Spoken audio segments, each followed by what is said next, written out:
Good evening. The regular meeting of the Oakley Planning Commission is called to order at 6:30. Clerk, will you please take roll? Commissioner Gowdy, Here. Commissioner Ireland, Here. Commissioner Oliveros, Here. Vice Chair Harvey, Chair Price. Here. Will you please join us in the Pledge of Allegiance?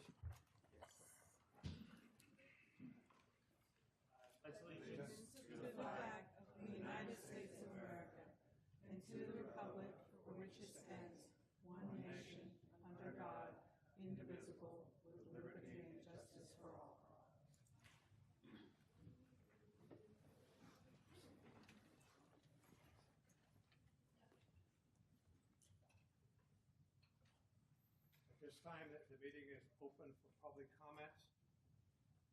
At this time, we have no cards that are brought forward. Clerk, nothing on comment cards? No comment.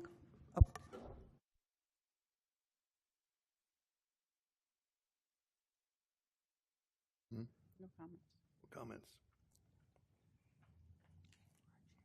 Thank you.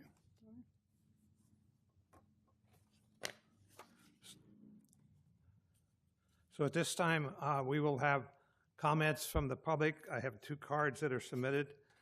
You have 3 minutes to respond. I'll call you up to the podium here.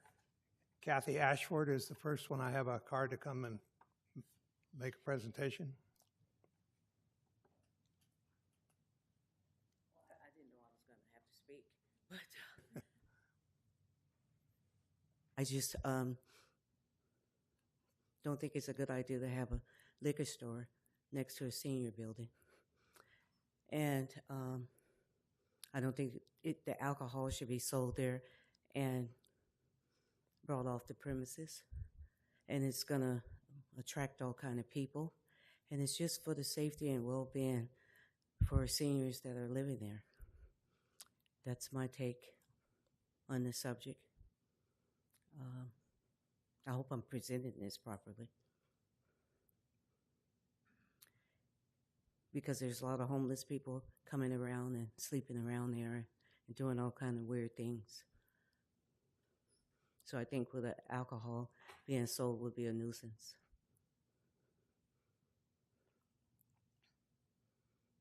Is that it? Okay. When we have this come up on the agenda later, would you like to come up and make comments about this? We will be looking at this later on. This is not something that's not on the agenda. You called my name. Okay, thank you. Thank you. Thank you. There are no other public comments on items that are not on the agenda. We will now move to the consent calendar.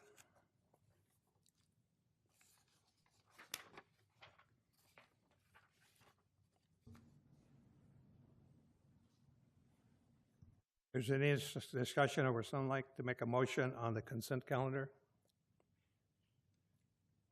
I'll make a motion to approve this consent calendar. Second. I'll second. Please take roll, clerk. Commissioner Gowdy, Aye. Commissioner Ireland, Aye. Commissioner Oliveros, Aye. Vice Chair Harvey, Aye. Chair Price. Aye.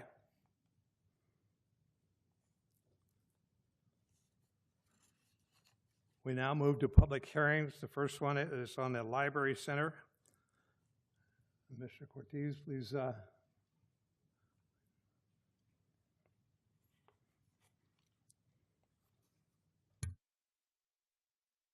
Thank you. I think they're loading up the PowerPoint, so 1 second, please.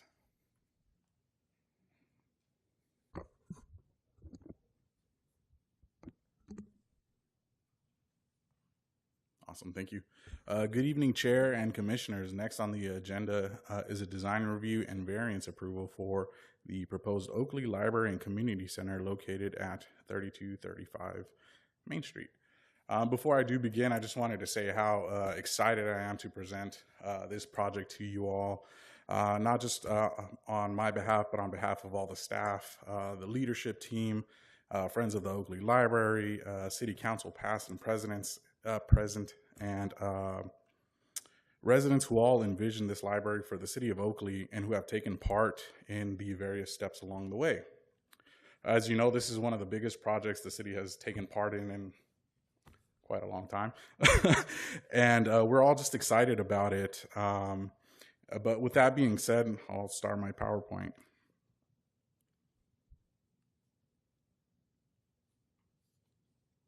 If the control works.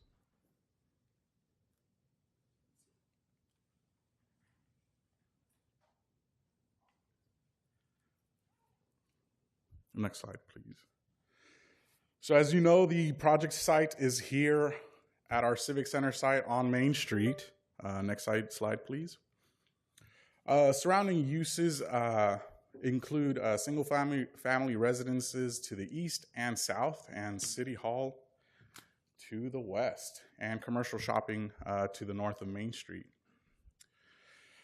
This application is requesting approval of a design review and variance for the proposed library and community center. Originally, the proposed library was going to be a new single-story, approximately 13,000 square feet. And this library was meant to replace the existing Oakley Library that shares a space with the library at Freedom High School. Some updated plans. After publication of the notice of public hearing, the project team, in conjunction with city management, agreed upon a minor modification in square footage that reduced the overall square footage of the project by adding approximately 500 square feet of interior space and reducing the covered exterior space. The changes to the square footage of the Oakley Library and Community Center would result in an approximately 13,030 square foot building, which is approximately as 12,015 square feet for the building, a little bit over 1,000 square feet of covered exterior space. The overall building design, massing, and layout does remain unchanged. Existing conditions, the site here, as you see, is relatively flat. There's a gradual slope on the vacant parcel south, heading up towards the property lines south to the residential properties. The site is developed with City Park and associated improvements, including the amphitheater, stage area, bathroom, and parking and roadways. The site south to City Park is currently utilized as a staging area for city vehicles, vehicle parking for other equipment we have, and storage of other equipment. Little background. Currently, as I previously mentioned, the Oakley Library shares approximately 3,000 square feet of space within the Freedom High School library, and was originally intended as a temporary facility. The proposed facility is intended to serve as the new permanent library and community resource building for Oakley residents. This project will bring a highly anticipated building library to the heart of downtown Oakley. I won't go through the entire background. As I previously mentioned, since we became a city, I think we've envisioned having our own library. But most recently in 2023, efforts to have that library built and brought forth began. Many of the dates show just meetings that staff has had with City Council, design and envisioning meetings with the public, and other meetings just to discuss, financing and things of that sort.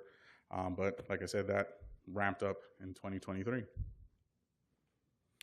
So what we have before you, we have a design review for the proposed library and community center, which includes evaluation of the site, parking and circulation, landscaping, and architectural design of the building itself, and overall consistency with the downtown zoning standards. We also have a variance request for setback variances within the downtown core district, which will help better integrate the library with the surrounding civic facilities and public spaces.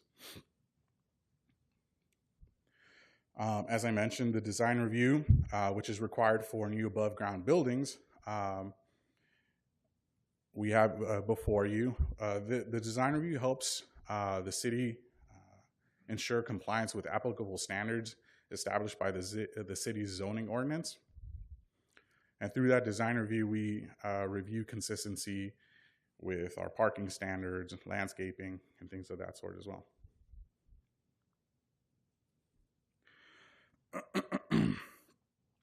Here we have the proposed parking and landscaping layout. The parking layout is envisioned for the southern side of the building, which will also tuck it in and bring the building forward in front of you. 45 spaces are proposed, including ADA spaces. The site also has a variety of landscaping proposed, which includes about 19 trees, a mix of shrubs, ground covers, and other plantings.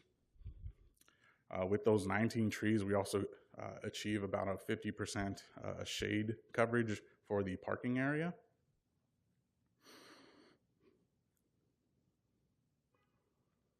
Here we see a rendering of what the building would potentially look like. The building is oriented with its primary entrance and long frontage facing Civic Center park area with Main Street beyond. The facility is designed as a flexible, multifunctional community hub intended to replace the existing Oakley Library. The orientation of the building also helps it be visually prominent and welcoming to the public. The design incorporates articulated roof forms, covered exterior areas, and extensive glazing to support visual interest, natural daylight, and a connection between indoor and outdoor spaces. Exterior materials include metal siding, metal roofing, and aluminum frame doors and windows and storefront systems. Woodboard is incorporated into the design to provide a break in materials. The building's architectural design and material palette are carefully selected to ensure long-term durability, easy maintenance, and civic aesthetic that reflects the Oakley community. This is an example of the metal siding proposed for the building in different lighting to provide how it would look at different times of the day or in shade. As I previously mentioned, we also have a variance request. The applicant is seeking variances for the front setback facing eastward towards North Cross Lane, the side setbacks facing north towards Main Street and City Park, and south towards the existing residential properties. And finally, the rear setback to the west towards City Hall in order to allow for the proposed library to exceed the setback maximums in the downtown specific plan, and in order to create an enhanced library siting that allows minimal disruption to the existing city facilities. To grant a variance, the Planning Commission must make 3 findings for approval, which are outlined in the resolution. The project is exempt from CEQA, the California Environmental Quality Act, pursuant to CEQA Guidelines Section 15.332, infill developments. As I previously mentioned, draft findings for the design review and variance application can be found in the proposed resolution. As such, staff recommends the Planning Commission approve the proposed resolution approving the Oakley Library and Community Center design review and variance as conditioned. I'd also like to mention that the applicant team or the design team is here with a brief presentation that will show some great pictures as well. Thank you. Any questions from the commission? I do have a quick question, if possible, for the applicant, if that's okay. The design was great. I think I approve the design. So no questions on that end. Well, we'll let them do their All right, presentation okay. and then. Oh, okay. Awesome. I got ahead of myself. I'm too excited. Thanks. Very much for this opportunity. It's a pleasure to be here this evening. My name is Susie Marzola. I'm with Siegel and Strain Architects, and I'm here with our project architect, Chris. And together we'll walk you through some of the backstory on the design and how we got to this place in our design. All right, this is always test. Look at that. So part of our process is this, to listen, to observe, and then to design. And we've had a great opportunity to do that with your community here. Our process so far, has been organized into 3 phases so far: a validation phase, which was programming, a concept design phase, which was the concept, and now we're in design development, and that's the point at which we submit for planning department review.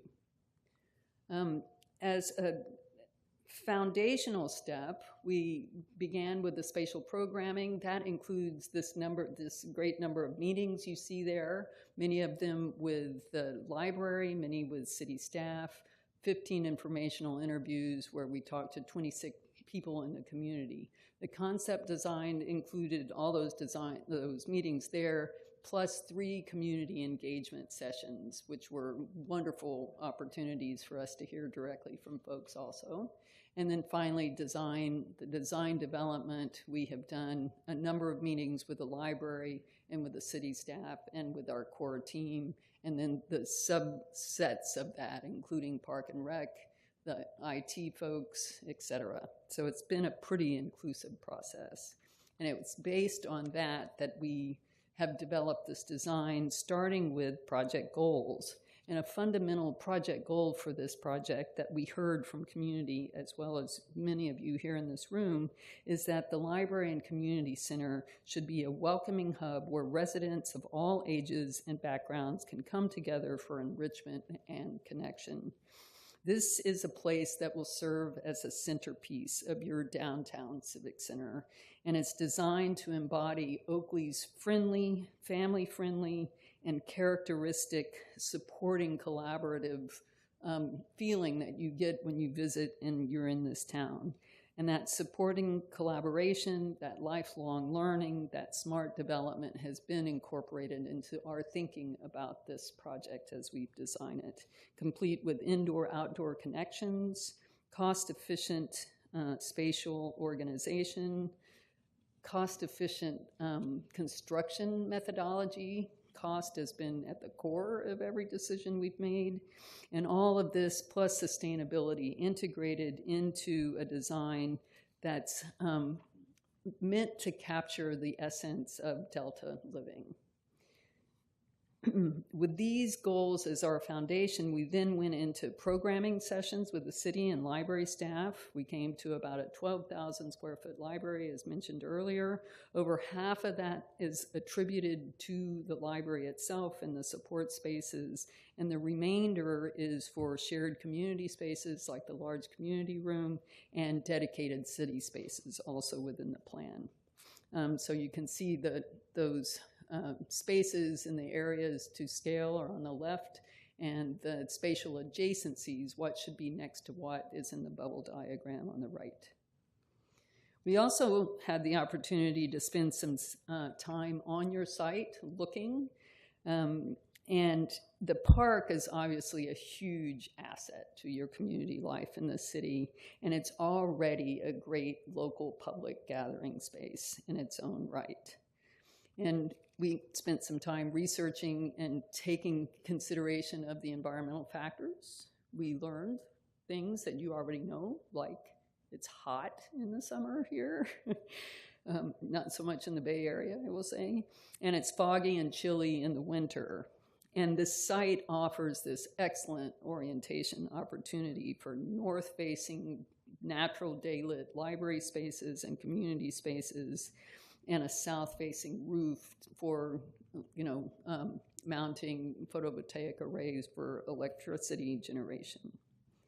We also mapped the site's critical landscape elements. You have some tremendous trees, that beautiful oak heritage tree there on the northwestern side of the site, the vehicular and pedestrian circulation patterns, and these outlook opportunities from the library site itself, all of which complement and work well together, except for your existing band shell in that restroom building, And we were delighted when we were given the green light by city staff and council to remove and replace those two components as part of this project, which we think is great news for the project and for the park.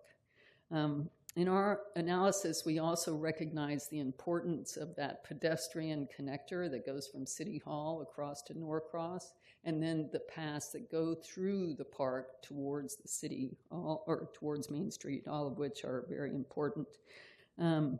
We did, with input from the city staff, are proposing that the traffic, the vehicular traffic, be one way from Norcross, moving east to west, to kind of cut off the tendency for people to use the shortcut through that parking lot that will be south of the library site, making it more pedestrian friendly and safer.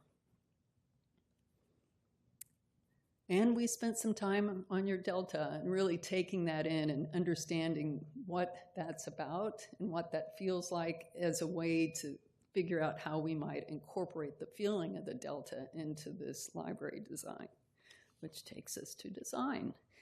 This is a plan you've seen and you're probably familiar with now. As mentioned, the design approach is to place the new building kind of tight towards that central walkway or paseo, as we've been calling it, and with a grand porch that looks out towards the central pavilion and the amphitheater, which now sweeps across in this design. Instead of being a kind of a 3/4 or 2/3, it's now a full half circle that sweeps across the northern side of the park, opening that up for your wonderful special Friday night and weekend events that you have on the site. In the building itself, the shared spaces for the city and the city spaces are on the left in blue, and the library public spaces are in orange with the library operations in that pink band that's on the bottom of that. And you can see the parking lot in that plan. So the approach we adopted for kind of bringing the Delta in was the sense you get when you're on the Delta. There's the open water, then there's that wonderful kind of magical transition between the Delta's edge and solid ground, if you will. And we brought that thinking into this site plan. And it works not just in plan, but in section. And the approach here is that the amphitheater, if you will, is open water, and it transitions through this rich variety of spaces, which is the pavilion, Delta-inspired landscaping, that big grand front porch, and into the reading room with these glorious north-facing windows. And there's that south-facing roof that you can mount PVs on and generate electricity for this all-electric project. And here's the rendering you've seen before. There's the library is on the left side, the community room is on the right side, the pavilion is right in the middle, and behind that is the main porch and the entry into the library, one of the two entries into the library. And here's the site plan. Chris will talk about the floor plan here in a minute, but you can see there's the reconfigured amphitheater, the pavilion right there pushing out into the amphitheater zone, the rich landscaping on either side of the walkway or the paseo that takes you to the porch, that takes you into a lobby. Library is on one side and the community center rooms are on the other. And with that, I'll let Chris walk us through the plan.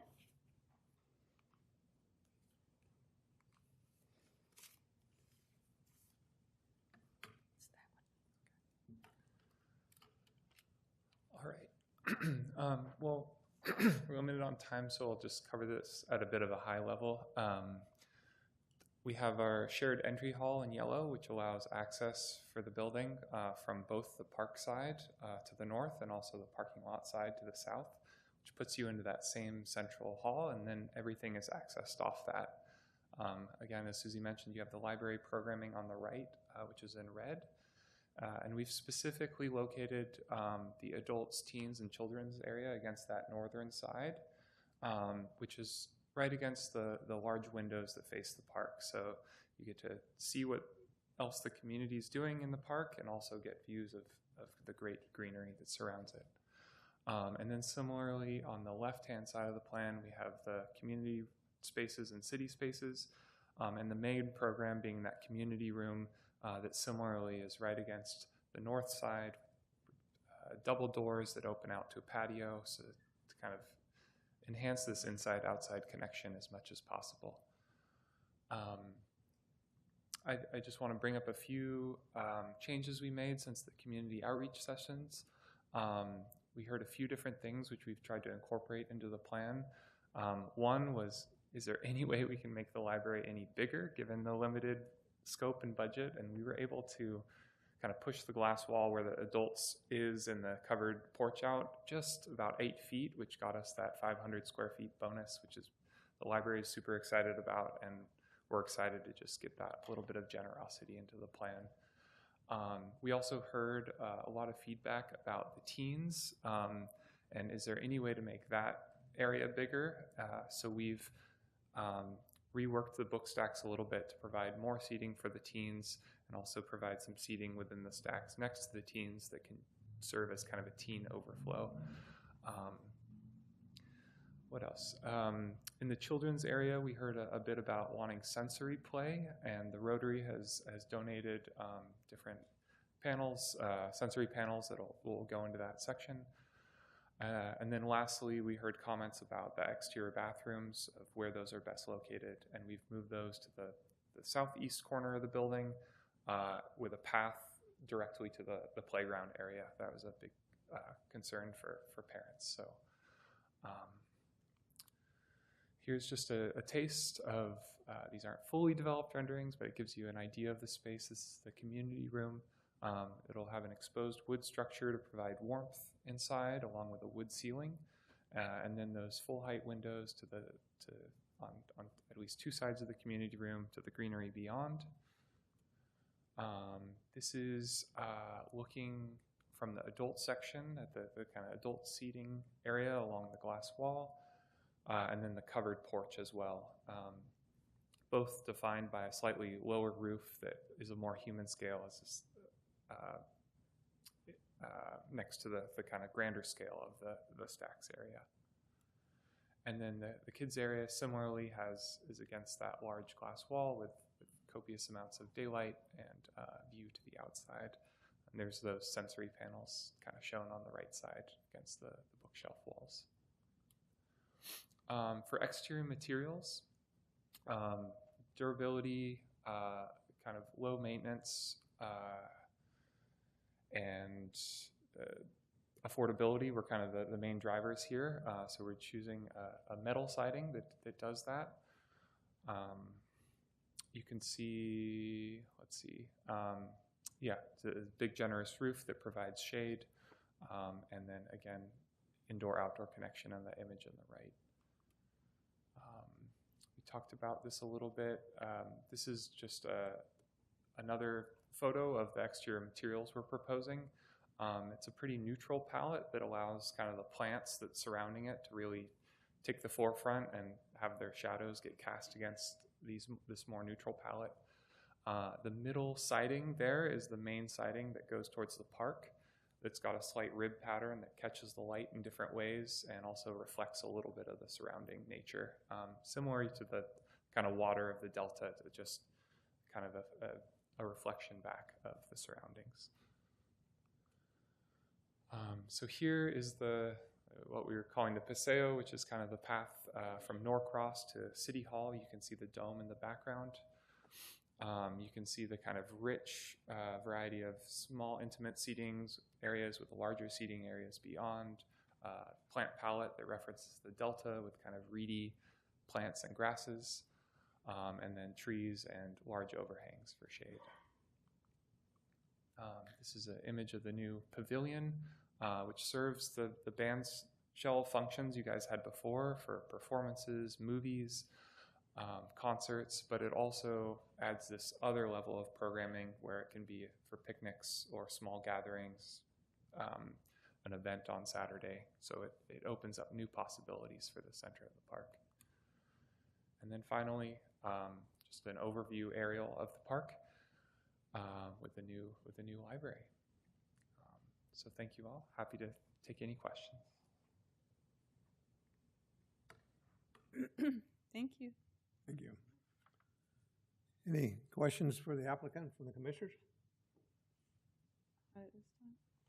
First and foremost, thank you very much. I am very, very, very excited about this.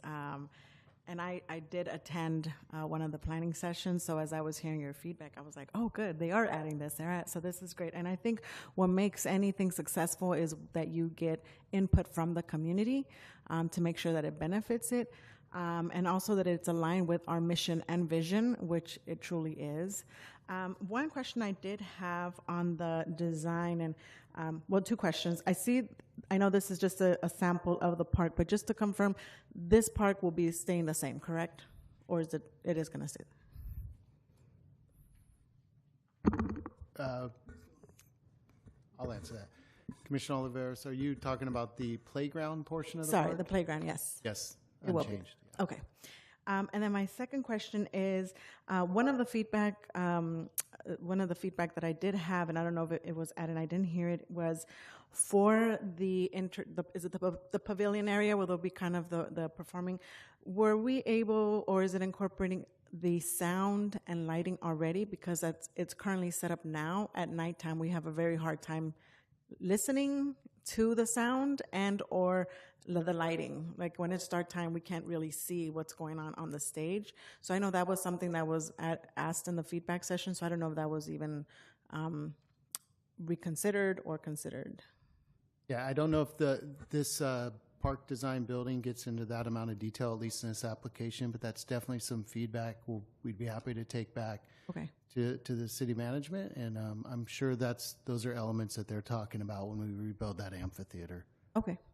That was it for me. Thank you. No other questions? I will now close a public hearing for deliberation. Would any commissioner like to make a motion? Motion to pass the variance. I'll second it. Clerk? Commissioner Gowdy, Aye. Commissioner Ireland, Aye. Commissioner Oliveros, Aye. Vice Chair Harvey, Yes. Chair Price. Yes. Motion passes. Thank you. We're now moving to item 4.2. Mr. Cortez?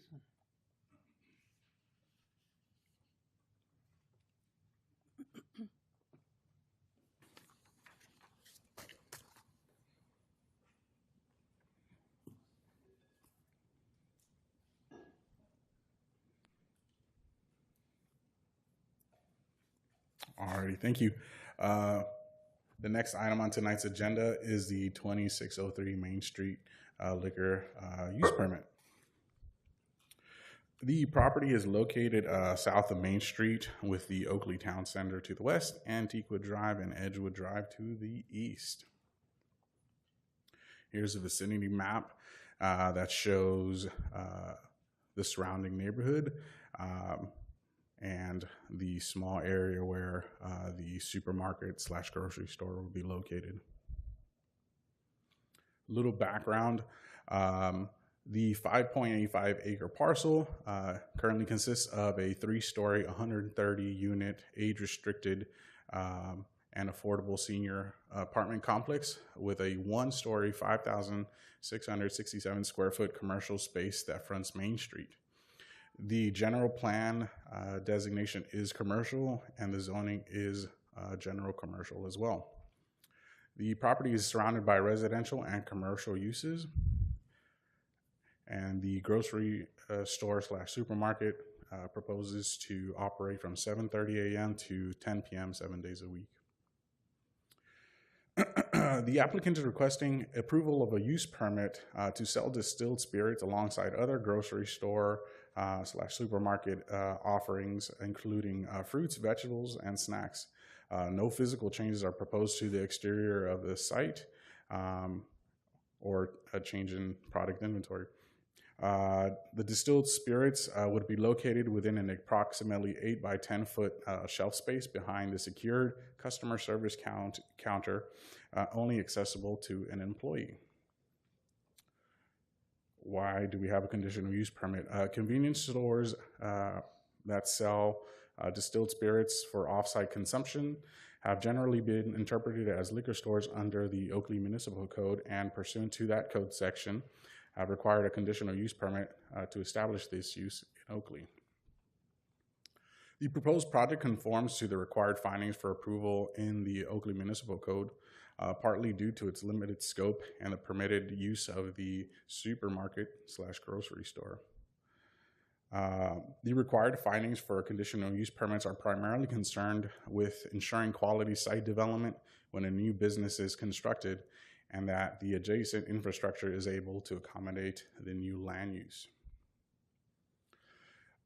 The small size of the shelf space dedicated to the distilled spirits helps address the concerns expressed within the municipal code.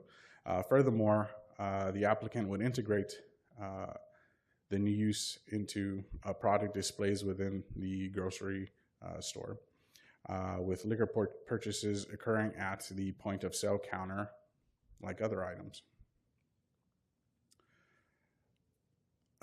The project is categorically exempt from the CEQA requirements pursuant to Section 15301, existing facilities. And staff is recommending the Planning Commission adopt the resolution approving 2603 Main Street Liquor CUP 2026-001 as conditioned. Thank you.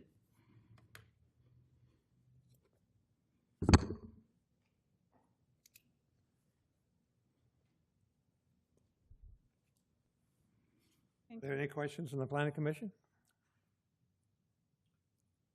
I had a few questions, but I'd recommend maybe we should do the public hearing portion first and then have Planning Commission questions. I'd be curious if any members of the public had any feedback on this.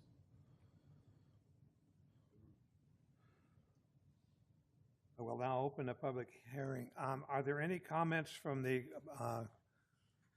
applicant that'd like to come forward to speak to this?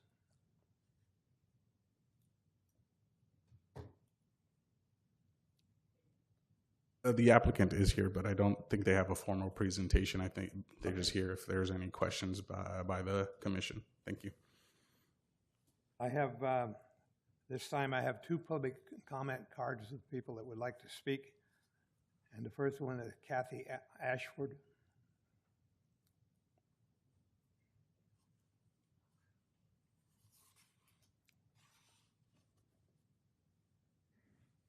Yes.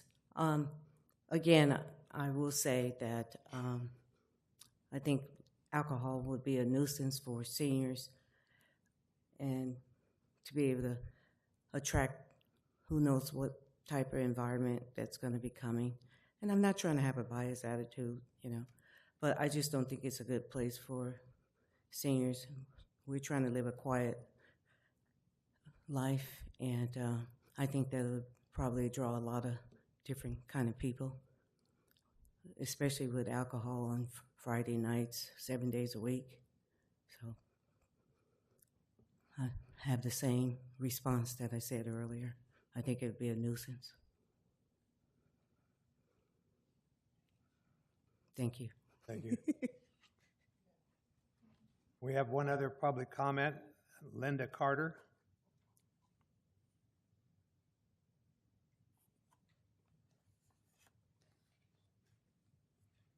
Good evening. I, again, didn't know I'd be talking either.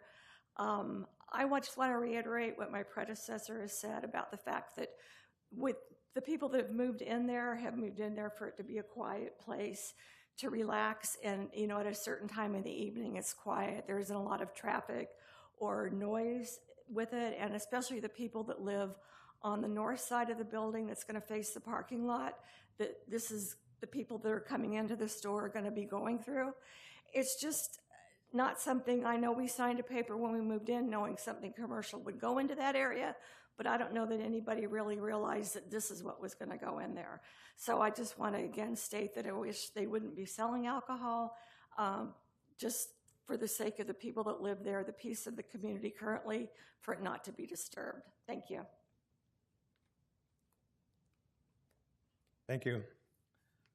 I will now close the public hearing for deliberation. Are there any comments from the commissioners? I had a bunch of questions. I don't want to monopolize if anyone else wants to go first. So I had some questions because I was a little bit concerned about this one, just about effects on residents or the community around it. So I do have a few questions. My main concern is about any kind of guardrails that are in place here. Reading through the resolution, it does seem like if this is a problem, there is an allowance for withdrawal. It's condition 7. So without getting too granular, I think I'd like to better understand what that looks like. If there is a problem, it looks like the period goes through for a 1-year period, and then there is some kind of renewal process. Is that automatic, and that someone would have to step in, i.e. the Planning Commission, to withdraw it, or what does that look like as far as renewal of this? Yeah, so the use permit would grant the sale of the distilled spirits, just, as so the grocery store / supermarket is a permitted use. They are able to sell beer and wine without the requirement of a use permit, as the presentation mentioned. It's the sale of distilled spirits for off-site consumption that triggers that use permit requirement. The resolution, as you mentioned, does have those built-in triggers that if it does become a nuisance, the community development director, along with the police chief, can revoke that permit, or if it does become a nuisance. I think Kent can speak to that a little bit more. Sure. So, Commissioner Ireland, condition of approval number 7, I believe you're referring to. Yes. Yeah, it was written in a way to provide city staff with a bit of flexibility. If there's minor inconveniences that could be potentially addressed by the police chief and or community development director, then we could implement those on the business. If there was a more egregious offense or there was a bigger nuisance, we always have the opportunity to bring the item back to the Planning Commission for reconsideration. That reconsideration can include anything from modification to conditions of approval, such as the hours of operation, the size of the shelf space, and even revocation of the use permit, which would remove their ability to sell the distilled spirit. So all of those options are on the table in the resolution as presented tonight. Okay, so just to be clear, if this does turn out to be an issue, if yourself, community development director, or city police feel like there's a problem, we do have an opportunity to come back from this. This is not just once we say yes, it's going to be a thing in perpetuity. Absolutely true, yes. That's my main concern. And I guess this may be a good question for you, Ken. We had a couple public comments tonight. I don't know if this is appropriate to ask or not during a hearing, but were there any other comments that you received from any members of that community or anybody around about this? That may have called the planning department, asked questions, anything like that? I did not receive any. Jose, did you? I did not receive any Okay. calls. So I think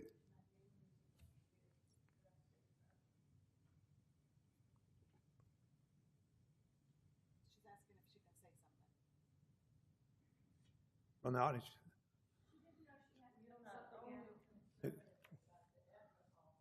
we,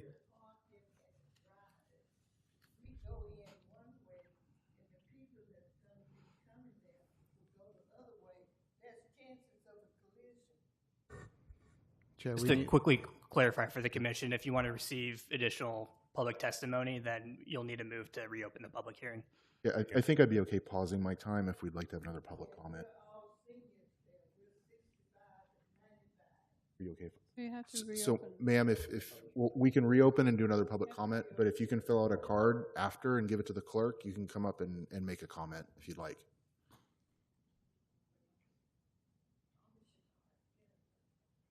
You would. Yes, and we're happy to wait. We can take our All right. time. I greatly appreciate that. We're gonna reopen the public hearing and address these comments that's coming forward.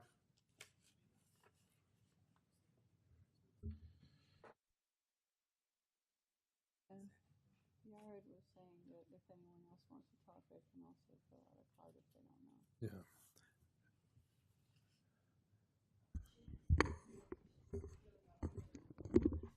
Thank you. We're all very old seniors. They're sickly and can't hardly get around. So the alcohol is a problem, but the problem is security and the park and the way the cars are going to come in and out. So that's the problem that we are having. And we know that they sell alcohol right up the hill at Lucky's, and there's another place. Why do we have to sell it next door to us? When we become seniors, we wanted to get away from that kind of stuff, not add ourselves to it. So we moved there to have a resting place, not a place where there's going to be lots of noise and lots of people acting stupid because they're drinking alcohol. Can you understand? I'm 88. When you get 88, you want quietness. You don't want all of that. So I'm asking you all tonight to consider what you're doing and think about how you want your life to be when you get to be as old as we are. Thank you. Thank you.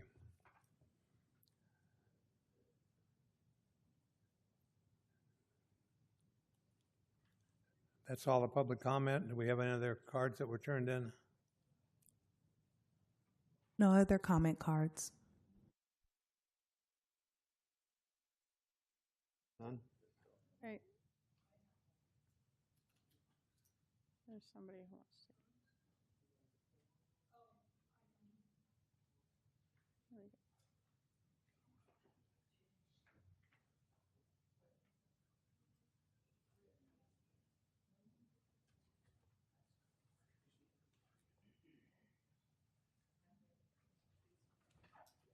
Thank you.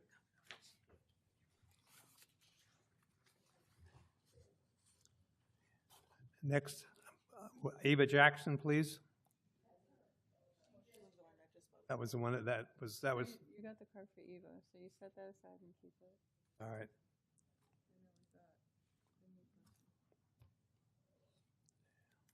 You just filled one out. Rosetta Sampson.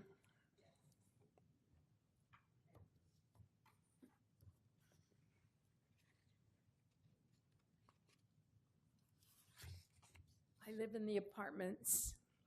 I live in the apartments there at 2605 Main Street. I've been there for 4 years. And the way they have the parking is to the side of the store. And there's a gate there that we come out of. And it's going to be very congested. And the way we go in, which is wrong, there's 2 entrances. When we're coming from, let's say, Lucky Shopping Center, we turn into the first one and we go around to the left and go in. Then when we come out all the way around, we go out on the same one.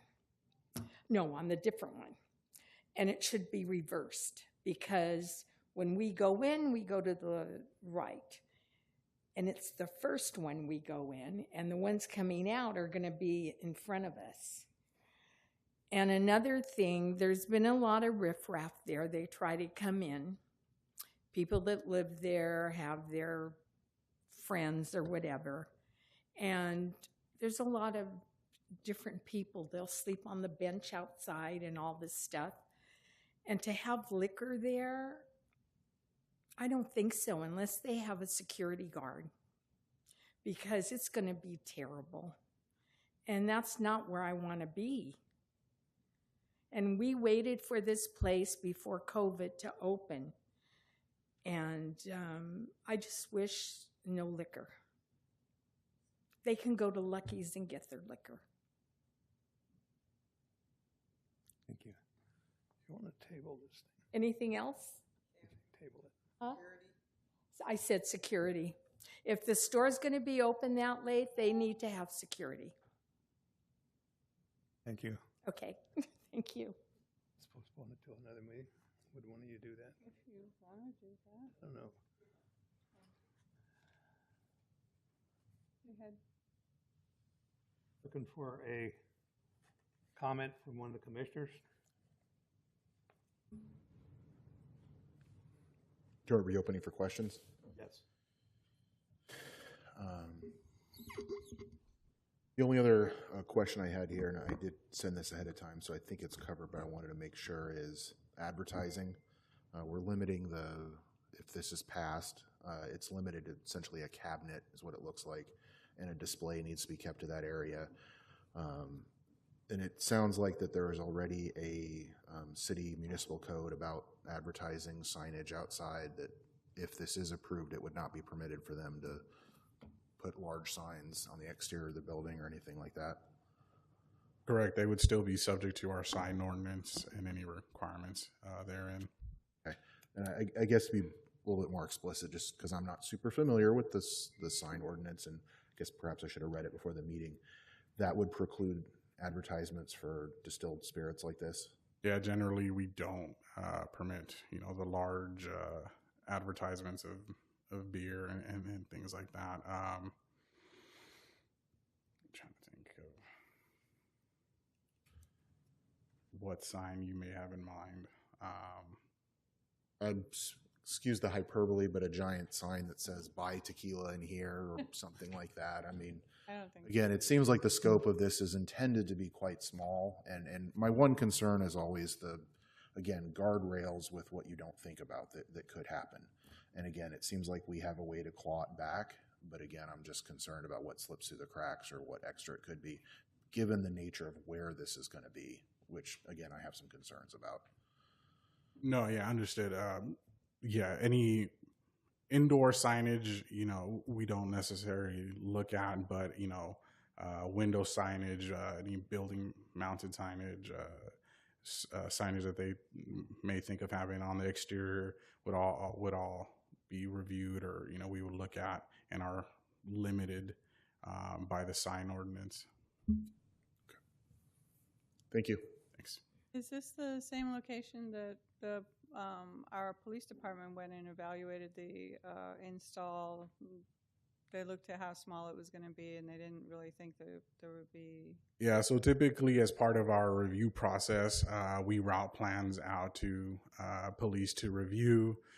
There weren't any adherent concerns with their proposal for a secure area or cabinet behind the counter, and would be similar to other previously approved distilled spirit use permits.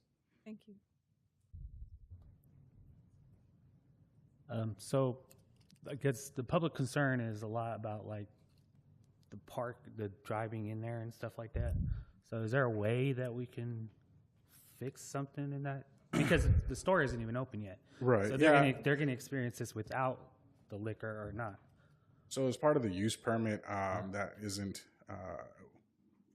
proposed, to change the site, circulation, parking, number of parking stalls was all previously reviewed in around 2019 when the overall project was reviewed. So a more in-depth formal review of that was conducted then, which at that point the commercial aspect of the project was also reviewed, but again, that was approved back in 2019 with the original project.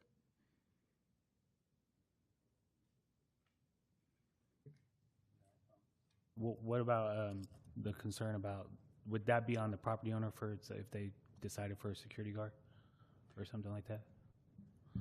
Yeah, the security guard component, I don't know if that would necessarily be a condition we can impose on, a supermarket, grocery store. I'm trying to. I can chime in a bit. It would be a unique condition, I'll say that. We have had several of these similar types of use permits for convenience stores mostly. And again, liquor store, it's a bit misleading. When people think liquor store, they think a store that's predominantly selling liquor.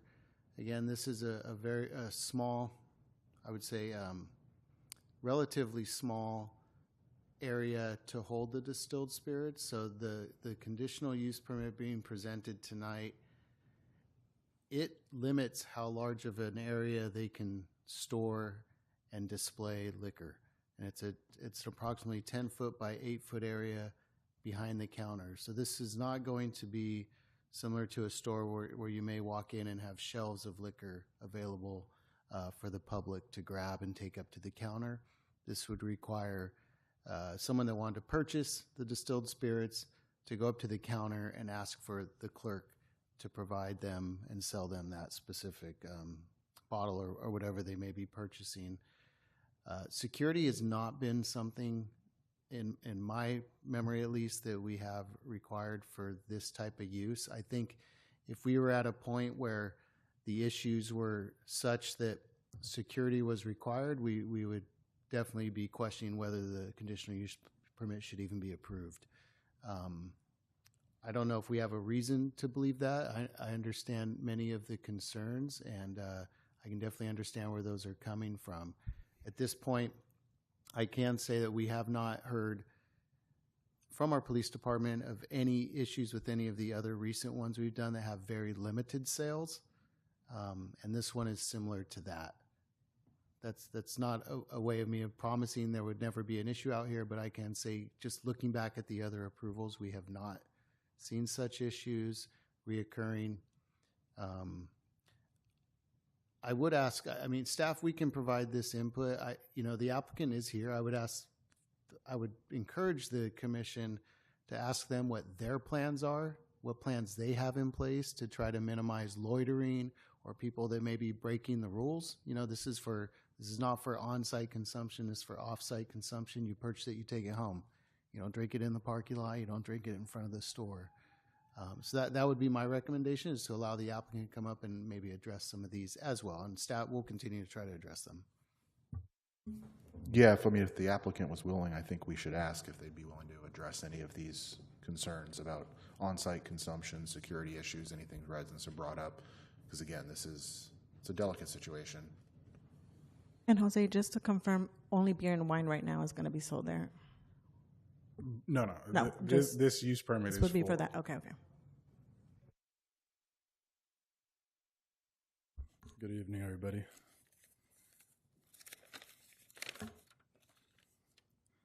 So, with regards to the signs, it was stipulated upon us by the landlord that we cannot have any outside signs. So besides our normal business signage, that's it. So we're not going to say we sell this, we sell that. It's just going to be our the name of the store, and that's it. That's regarding the sign. With regards to parking or entrance, right? We each have our own entrance. So the seniors, their residential space, or whatever you want to call it, they have their private entrance, and we have our own private entrance. But with regards to the exit, it's one exit. So we share an exit. However, it's spaced well, and anybody that has a driver license should be able to exit without a problem. With regards to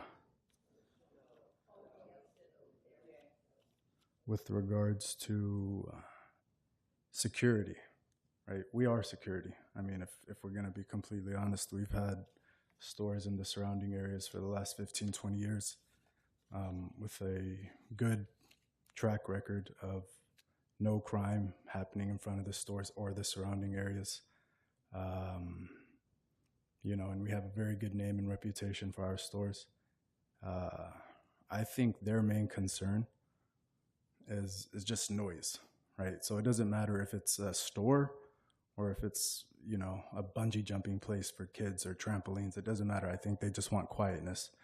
But as for people who, I think their problem is more so with the landlord, if anything. Us as tenants, we're running a normal business, right? And applying for a Type 21 is just a normal part of a modern supermarket to occur. I think that's about it. Is there anything else I can address, or?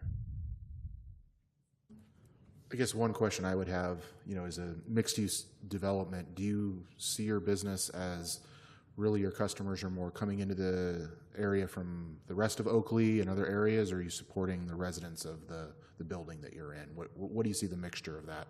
I mean, we're a store open to everybody. You can come from China. We're open to everybody, and we close at 10 p.m.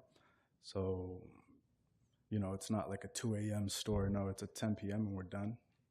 And as far as customers are concerned, we're, whoever wants to be a customer, they're allowed to come. As long as they're,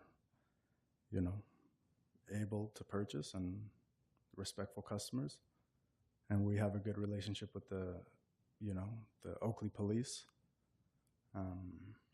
That's it. And as long as we're keeping things safe, then I don't see a problem. And we also reserve the right to refuse service to anybody. So that was the only question I had. Thank you. Thank you. Other questions? Sure, question. Good. Does the landlord or do you as tenants live here in Oakley? The tenants? Yourselves we're or the here in landlord? Oakley. You live here in Oakley? We're here in Oakley. So you know that we're also a bedroom community. Right? A Bedouin bedroom community. community.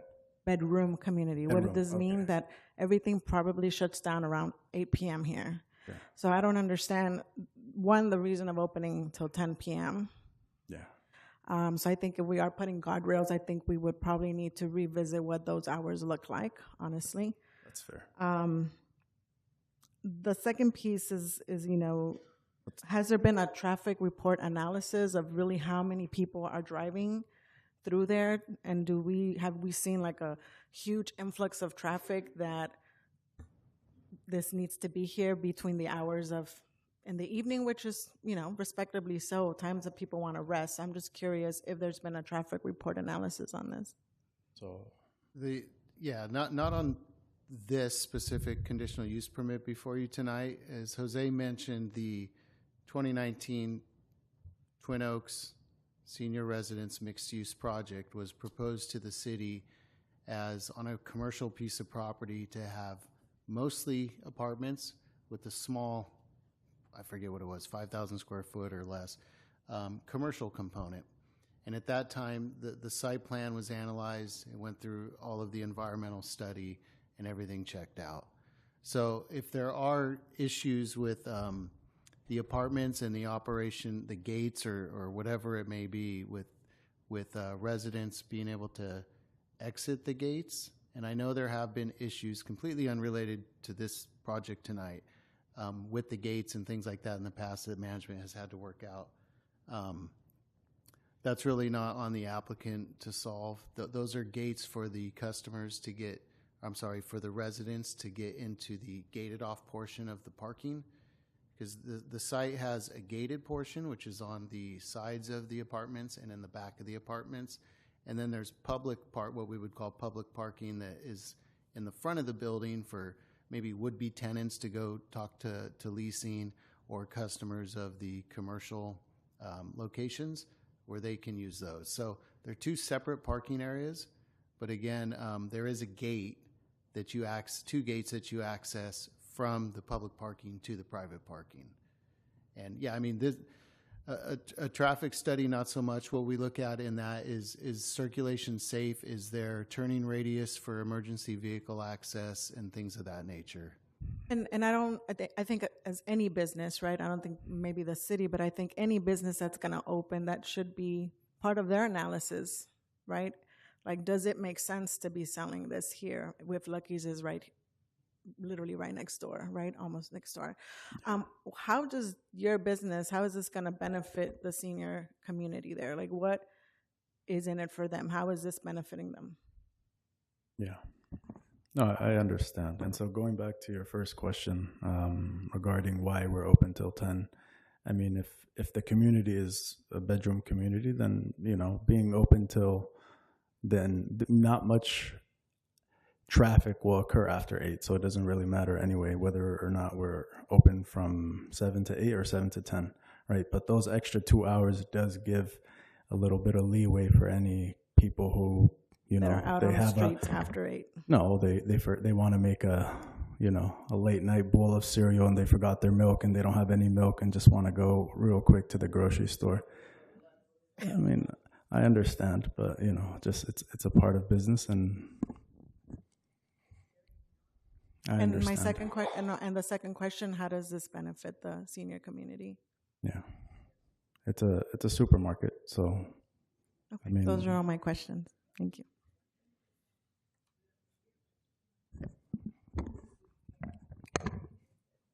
Any other comments from the commissioners?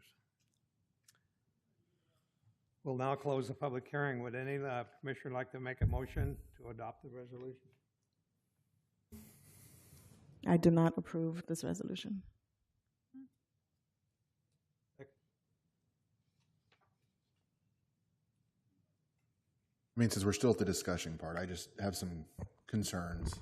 It seems like we have strong guardrails, but I just don't see a compelling reason to approve. It's just too close to a community, so I'm not going to make a motion. Second.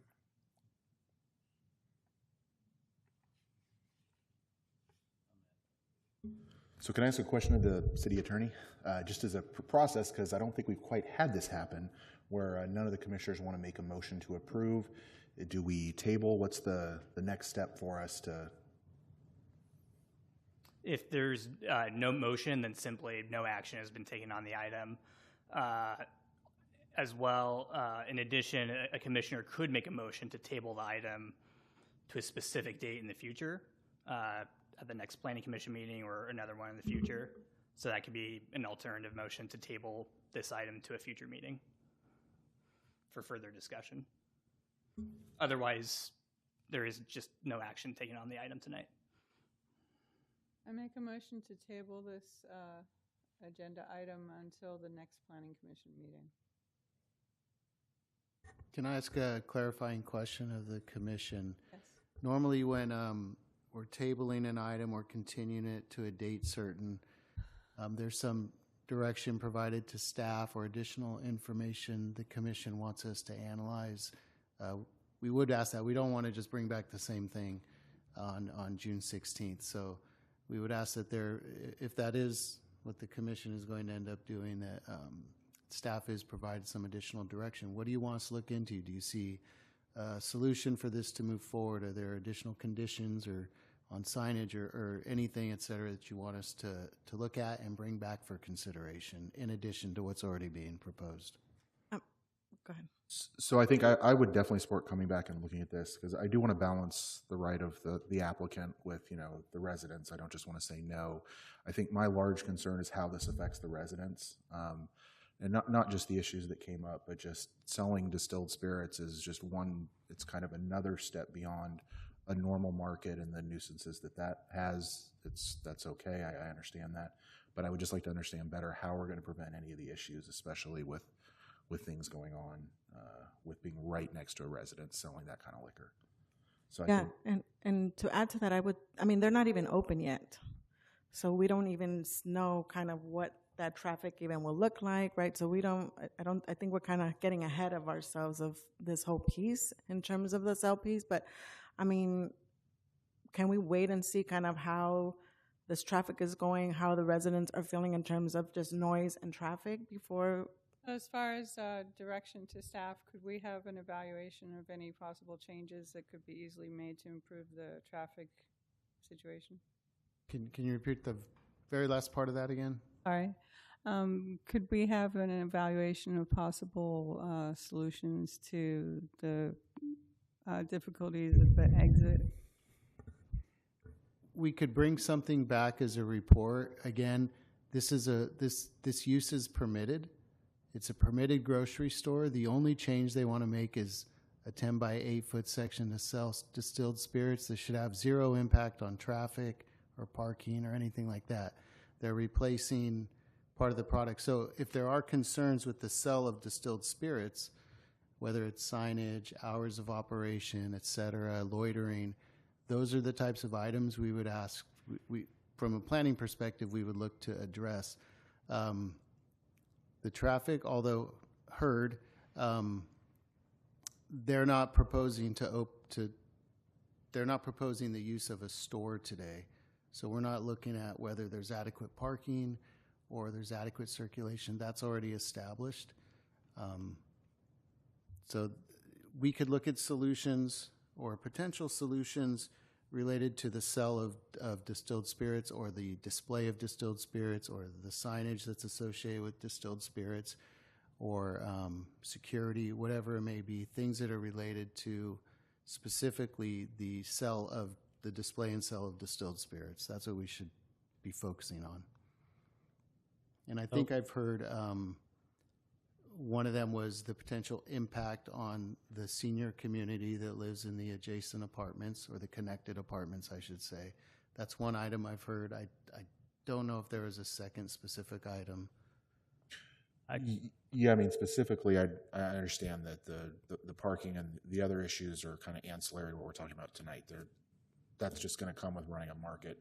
My specific concern is what level of impact adding the distilled spirits on the residents is going to have.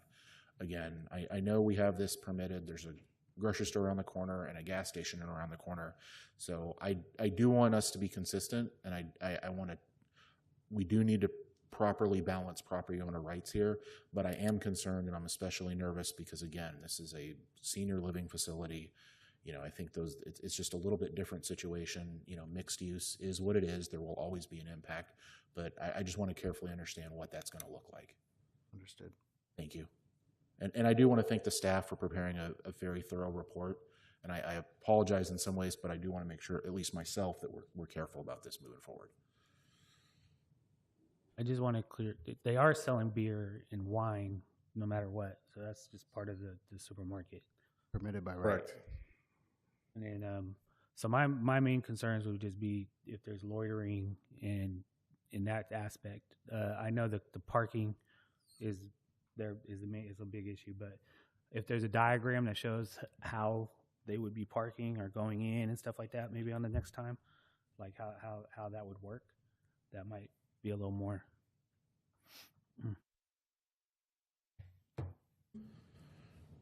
So it sounds like I think we had a motion to table. If we need to get specific, I guess I would ask for staff recommendation. I know this meeting was in the middle of a month. Normally we're at the first of the month. I would assume that the first meeting in June is too quick. Does this mean we need to look at this again in first week in July? I want to be reasonable to the applicant. I don't want to keep them hanging. We're obviously okay, but it's a lot of work for staff in 2 weeks. It is a little bit. The meeting in June will be the third Tuesday. Oh, okay. Then, however, I mean, it is still a pretty quick turnaround, 1 month. One of the positives about continuing to a date certain is that the public hearing is continued, so there is no re-noticing requirement. So that can help staff a little bit with processing time.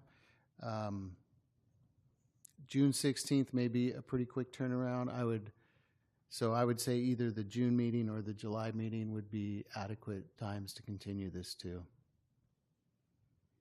Is it feasible or reasonable for us to make a motion that if staff is ready to be added to the June agenda, and if not, move it into the July? I would. Please take a moment to One consult second, with your please. colleague.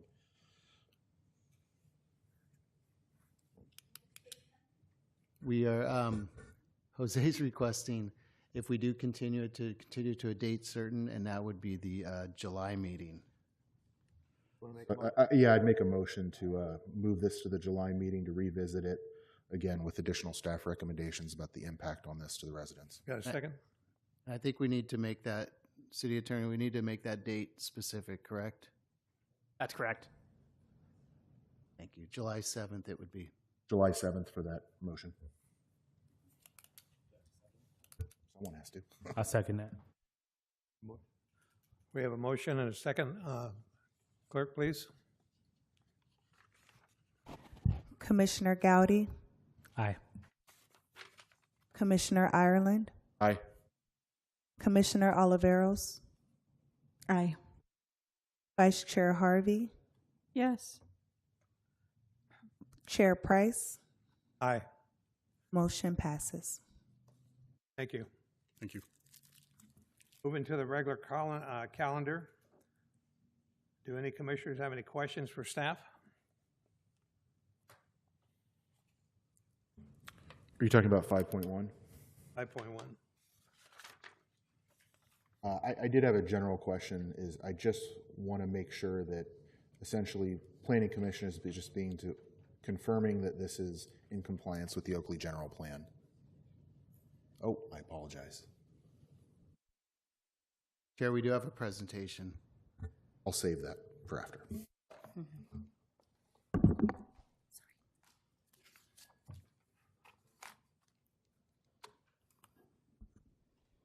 All right. Good evening, Chair Price, Vice Chair Harvey, commissioners, and members of the public. My name is Billy Lee Sang-Shalern. I'm the Public Works Director, City Engineer for the City of Oakley. Tonight before you, I'm presenting the 5-year capital improvement program, and the request tonight would be to adopt a resolution finding that the program that I'm presenting tonight is consistent with our general plan. With that, next slide. The Public Works Department has had a very busy year. As you've seen and noticed, there's been construction all throughout our growing city. There's several projects, as listed in the report, that has been completed in fiscal year 2025, 2026. I will spare you all the details on all of them, but just a few to highlight was CIP 280. That was the Laurel Road widening project between O'Hara to Cloverbrook that included repaving O'Hara in coordination with the Oakley Shops development that has been opened at that northeast corner.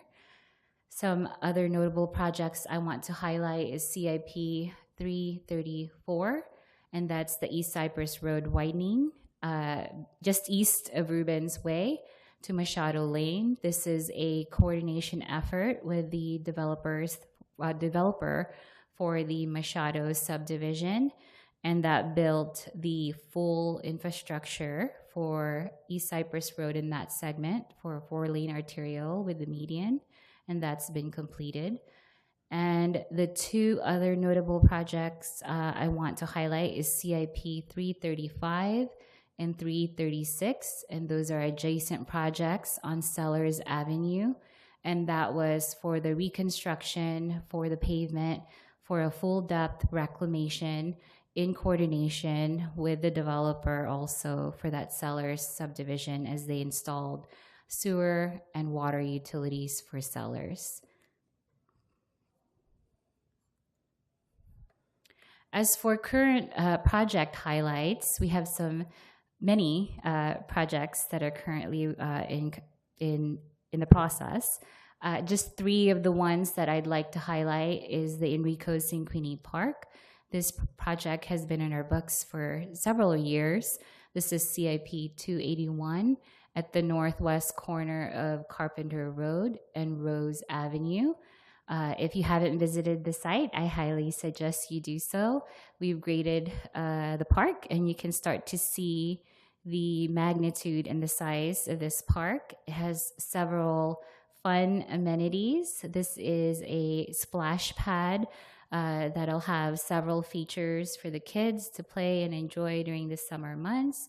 It also includes shade structures and 2 play structures for the children, and this will be a great amenity to the neighborhood and future residents for this area. The second bullet item there is all too familiar, our East Cypress Road widening project. I think I've gained a few white hairs over the last years building this project. It's the 3 segments, CIP 247, 310, and 302, currently in construction between Knightson Avenue to Bethel Island Road. The project's in the thick of it with construction, as you see. We hope to complete the full segment by summer next year, with the canal undergrounding for the second phase progressing on the south side this summer. So be in tune, more large pipes coming to the site to underground that canal. The third bullet item here is our Oakley Library and Community Center. As you heard Jose present to us this evening, that's a beautiful library that's going to break ground here in fall this year. If all goes well with design and getting all the permits issued, that's another great CIP and amenity and a huge investment to our city. Looking forward to see that project materialize and take off right before my eyes in front of my office. As for upcoming projects, there are many. As you see in the 5-year plan, there's over 33 projects in there. Not all of them are funded for next fiscal year, but there are several projects, exciting projects, that are going to be progressing for next year. The first few that I'll talk about are annual maintenance, CIP 333. Currently, we're looking to advertise the resurfacing of 2 large neighborhoods, the Magnolia Park neighborhood and the Teakwood neighborhood, and that's going to be happening in construction this summer. The second project on the slide, CIP 337. This is our annual maintenance for our 50/50 program, replacing sidewalk and curb and gutter. The third CIP is CIP 338, and this is an annual improvement to look at areas where we can introduce speed bumps as part of our traffic calming program for our city. More annual maintenance projects. We have CIP 339. This is our ADA curb ramp replacement project to replace all the curb ramps in our city that don't meet ADA standards. CIP 340 is our signal modernization project, which continues to modernize our signals, especially some of the older ones that we have in our city. And CIP 342 is a fiscal year 26-27 street repair and maintenance project. The 3 segments of roadway we're focusing on for designing this upcoming year is Laurel Road as you enter into our city, the widest portion of Laurel between the railroad tracks there to Empire. It's starting to look a little tired, so we're looking at the best way to improve that asset. The second roadway we're looking at is Main Street between Laurel and East Cypress.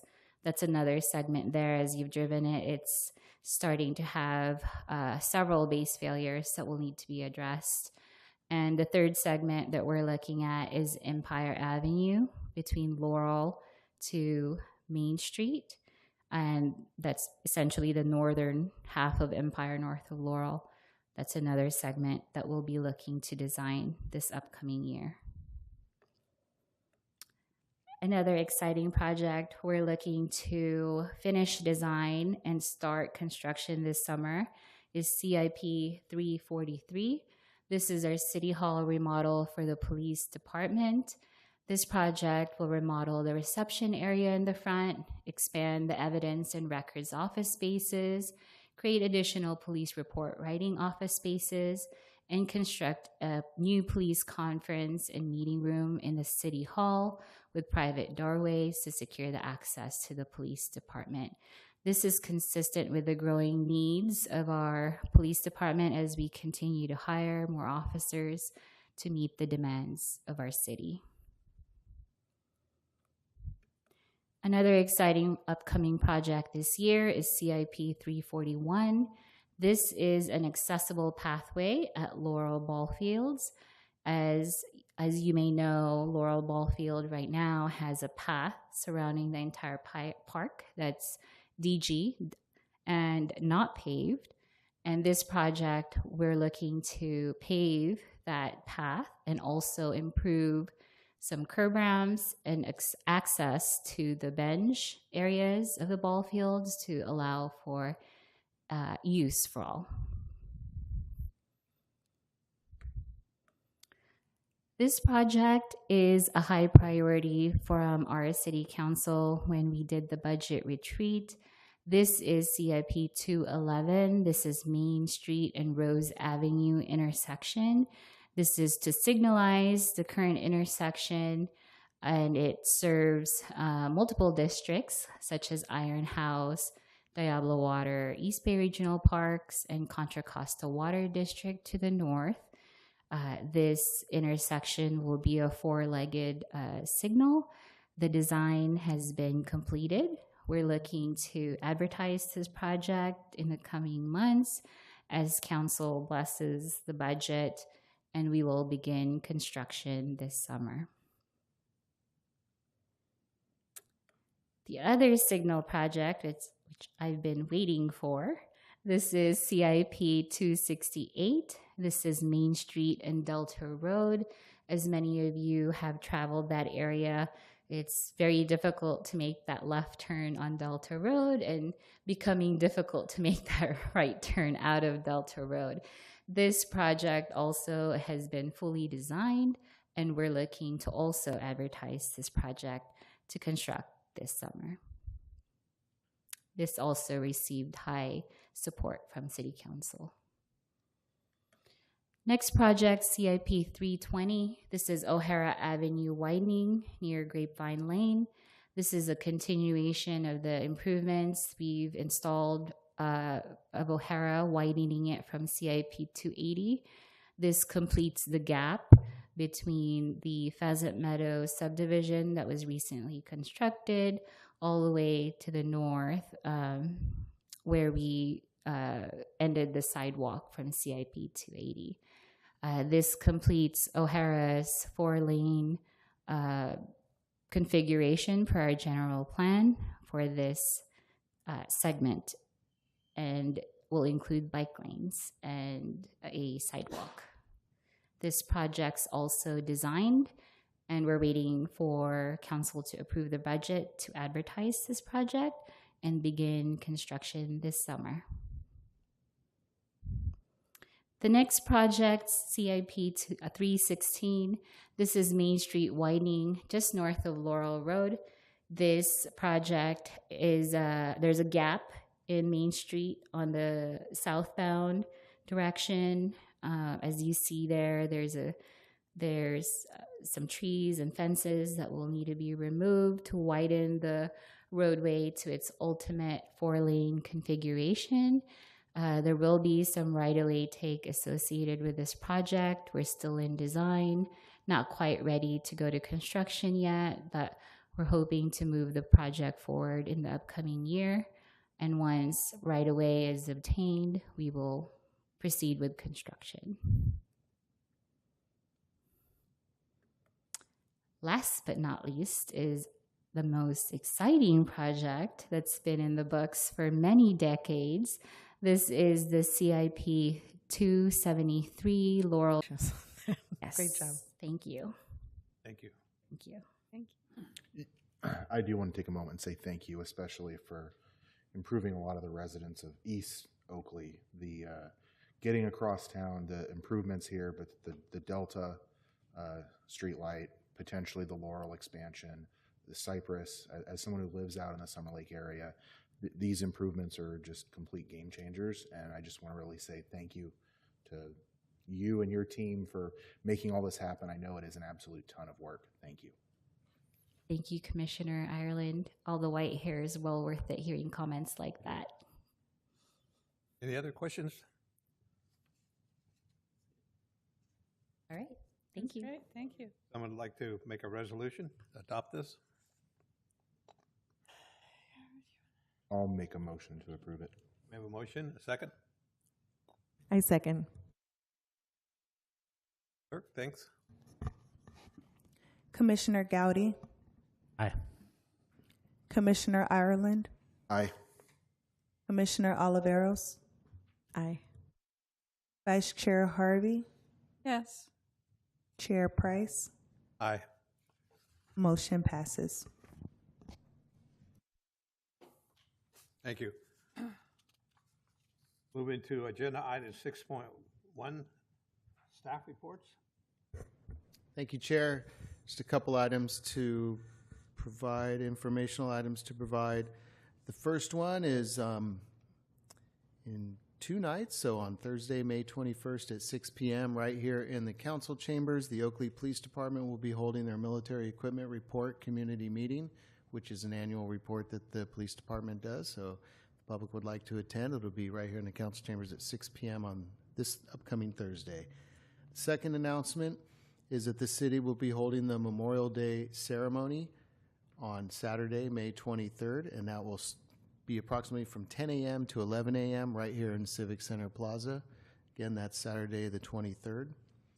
And then my final announcement, we kind of addressed it earlier, but the next Planning Commission meeting is scheduled for June 16th, and that is the regular date that was approved when 2026 dates were approved. The commission has been kind of paying attention to when meetings fall on election days, and so that people don't need to decide between going to vote or coming to the Planning Commission meeting. They went ahead and scheduled it for the 3rd Tuesday of June. So June 16th will be the next Planning Commission meeting. That concludes all my reports. Thank you.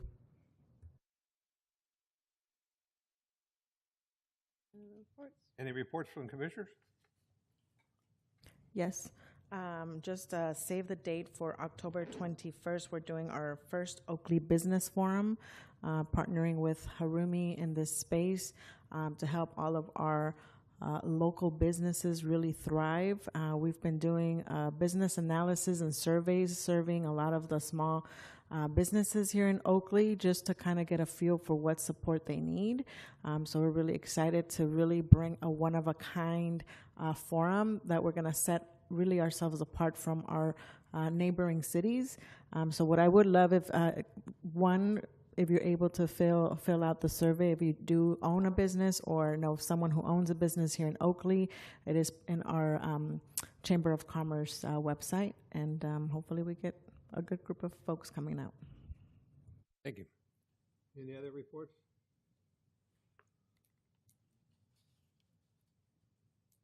Requests for future agenda items from the commissioners?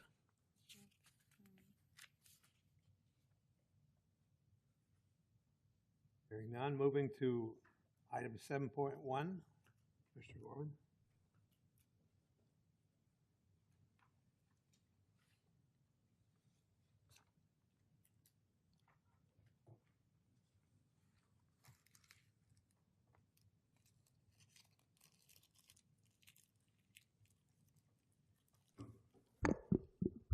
Thank you, Commissioners. Tonight, we have a work session on objective design standards. First, we'll start with some background. Design guidelines are the city's adopted direction for what quality development should look like in Oakley. They apply to all types of development: single-family residential development, multifamily residential development, commercial development, industrial. Tonight, we're going to be exclusively talking about residential development. These standards can cover the amount of open space in a development's design, small architectural aspects such as window trim, to more impactful standards around building massing. They really cover a wide range of architectural aspects and design aspects of a housing project. They help decision makers, applicants, and the public evaluate whether a project fits the community's character and expectations for site planning, building design, landscaping, streetscape, and compatibility. Over the last decade, the California legislature has passed a series of laws intended to streamline housing production by requiring certain types of projects to be reviewed solely against objective standards. At the same time as that, cities have been required to zone for additional housing. This has pushed cities to adopt more objective design standards. Let's cover what ODS are. Objective design standards are design requirements that are clear, measurable, knowable in advance, and applied in the same way to all qualifying projects. Here's an example.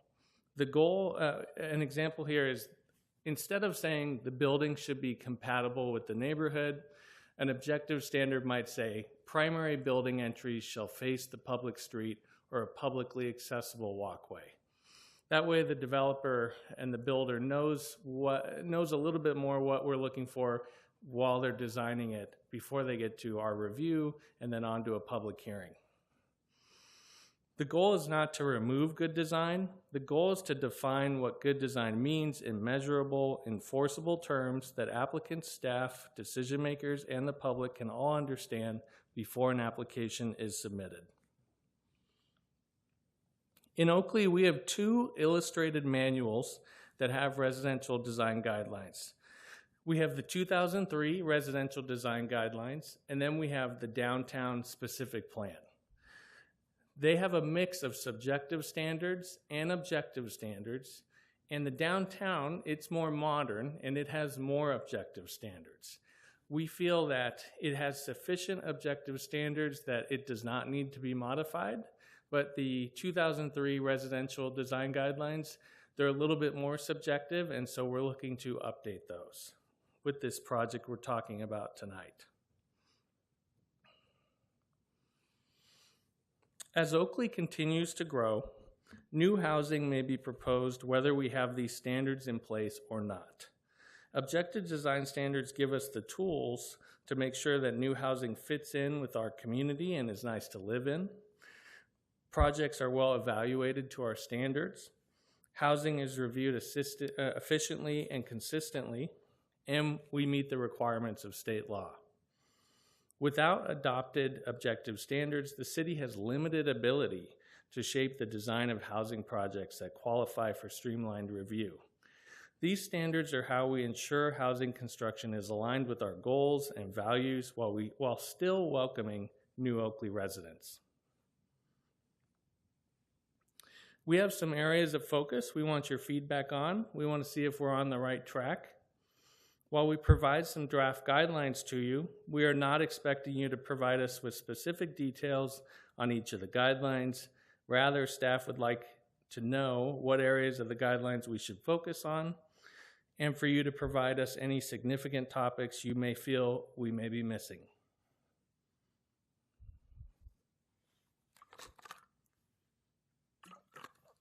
The first one we have is public safety. This one took a little bit of explaining to my colleagues because we already extensively review public safety. It's a huge priority for us. When we get a project in, it doesn't matter that the design guidelines don't tell us to do this.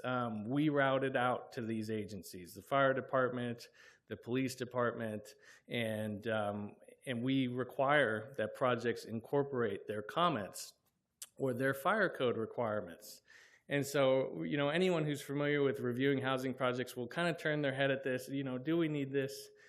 We have staff on our team who have been in public hearings for these streamlined projects, and the public wants it explicitly said. You know, when it comes time for public comment on these streamlined housing projects, public safety comes up, and they don't just want to hear from staff that it was routed. They want to know that our guidelines enforce it as well.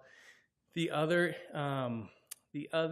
instigator of this is when we're at the permit counter and we have someone who wants to build a housing development, we'll slide them over our guidelines and they start thinking about their project from that perspective. I really would like them to think about it from the early pages or about public safety, evacuation routes, things of that nature. So when they go to their architect, that's the first thing on their mind. Next is site design. Another area of focus for us. We want new housing to be a nice place to live. We want good site design, open space, pedestrian pathways, and connections to ways of getting around. That's important to us. We're also looking at the building envelope.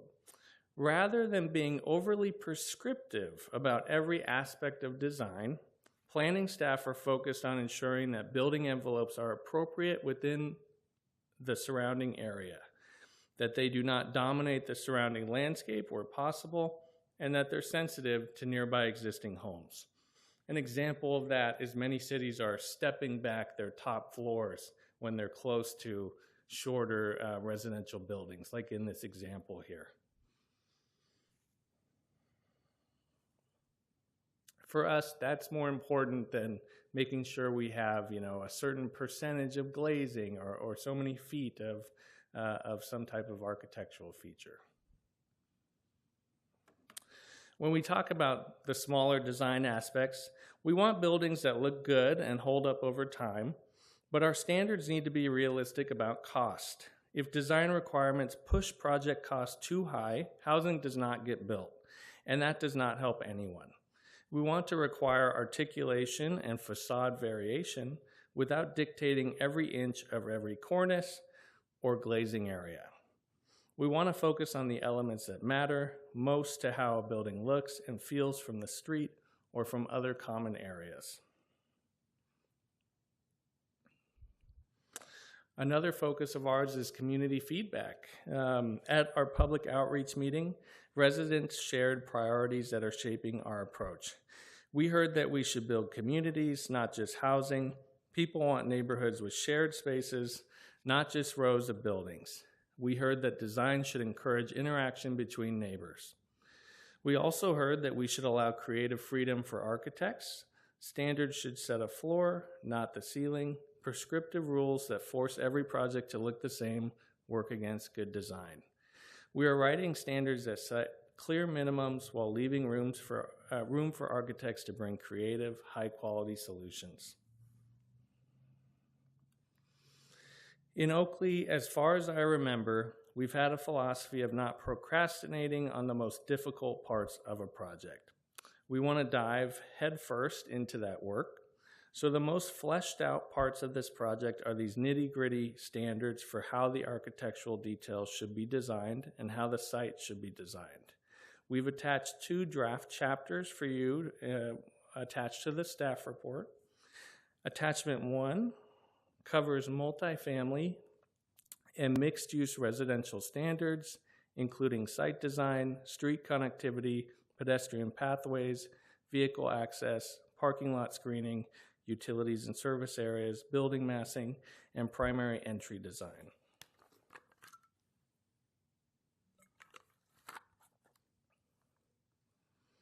Attachment 2 covers single-family residential standards, including building form and massing, facade projections, second-floor step-backs, story separation, facade materials, and covered porch design.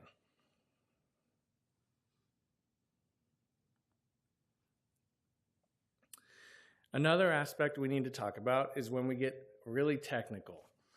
Each day, Oakley's planning team is working to make construction and land use more accessible for residents. We usually roll our eyes when we see folks in our profession make things overly complicated. We're asking for your support and patience on some aspects of this project that we feel need to get into the weeds. For example, Bay Area urban planning has started using the term paseo, which is just a large walkway for residents that connects folks to areas of a housing complex. We saw that used in the library project today, which was a good win that it was mentioned in the first item. I don't sound crazy up here. During the years of living in Oakley, going to school here, we never used this term, but as a planner now in 2026, I'm finding it a good way to communicate what we need in a project. Additionally, there's a state law that only allows us to use pre-2018 subjective standards to review some projects. So you will likely see us carry over those standards, and that could be confusing. We'll make sure to explain that. We hate to have to get technical in that way. We just want it clear and simple, but in order to get us the projects we want, we'll likely implement that. Those are our areas of focus. Let's go over the next steps. Tonight, we're seeking your feedback on our overall focus and direction. We'd love to hear your thoughts. We'll then do the same with the City Council in July. We'll complete a draft of the regulations and provide those to you later this year for review and potential recommendation to the City Council. We'll then seek City Council approval. While we do want to strengthen our guidelines quickly and get quality regulations on the books, we are not great artists, and so we'll likely seek a consultant to develop an illustrative manual after we get it approved. Thanks for your time, Commissioners. We welcome your questions and feedback. Thank you for the report. That was very informative. Evan, I just had a quick clarifying question, if I may.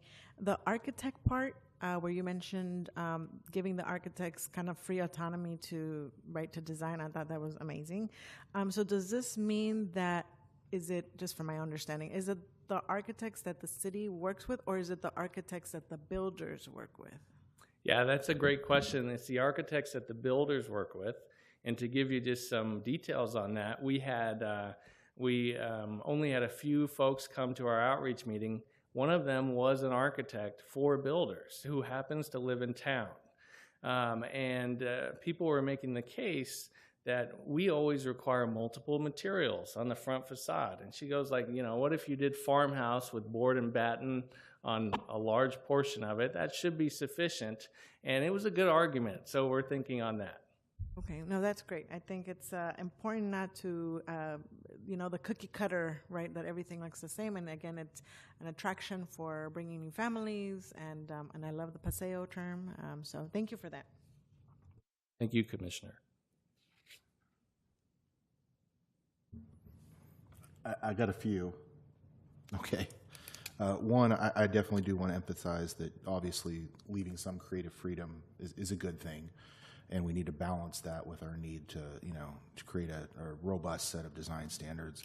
And also, I, just as a general comment, fully support getting as technical as you need to have very specific criteria identifying so there is no wiggle room in language, especially if language among design is evolving with things like the paseo, new word for me tonight. Okay, so I'm not sure if you're looking for specific feedback, but there were a few things I had questions on that I would like to see if it's not going to cause too many issues, just to consider.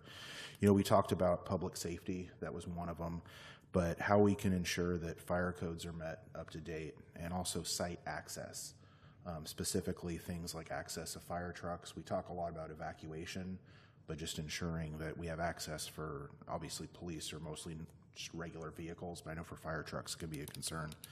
There's a few other items when I looked over the preliminary working drafts that, again, and I may have missed it because I'm somewhat new to all this, but things like density requirements, lot coverage limits. One item that I did not see in there that I was, again, this is, I know over time we're learning a little bit about light pollution, so things like light standards for how exterior lighting is done, as well as tree planting ratios. Again, so we can make sure we still have a proper landscaping. So the intent of my comments, again, I don't want to create an environment where we're not allowing for that creative freedom that we talked about. I don't think we want to hamstrung, but we do need some kind of objective design standards, especially given with how planning is changing with the state. And again, I want to say thank you for being proactive and the whole team for addressing this issue. Thank you, Commissioner. And through the chair, that's very helpful feedback because I can either address it, I can add it to the drafts, or if we have it somewhere else, and when I bring you the drafts, I can tell you where that is. So that's very helpful. Thank you. Thank you. I want to emphasize I'm admiring how dedicated you are to the public safety aspect. As someone who lived through the fire down on East Cypress, I want to see very high standards for evacuation, and I'm really glad to see you addressing that. Very important. Evan, on the draft piece, I know it's a draft when you're done with it. Is there like wiggle room to just, once we kind of review it, will we be able to make anything additional, or is that it? It's like a draft, we just read it and it's approved? Just curious from a time, and what is your timeline also? Yeah, that's a great question. So the reason, one thing we've seen planners fail at is they would have made this meeting where you're handed the draft, you're sweating it because we didn't get the areas of focus right. So tonight we're going to get the areas of focus right, so we try and get you the right topics. And then sure enough, yeah, when we bring you the draft, you'll be able to make suggestions, and then you're recommending approval or not to the council, and we'll have time to implement suggestions. Obviously not to the scale of areas of focus, but smaller ones, yes. Oh, and I'm sorry, on timing, we're looking at taking it to the council in July, a work session like this, and then we want to bring it for approval in fall. Thank you. Thank you. Any other input?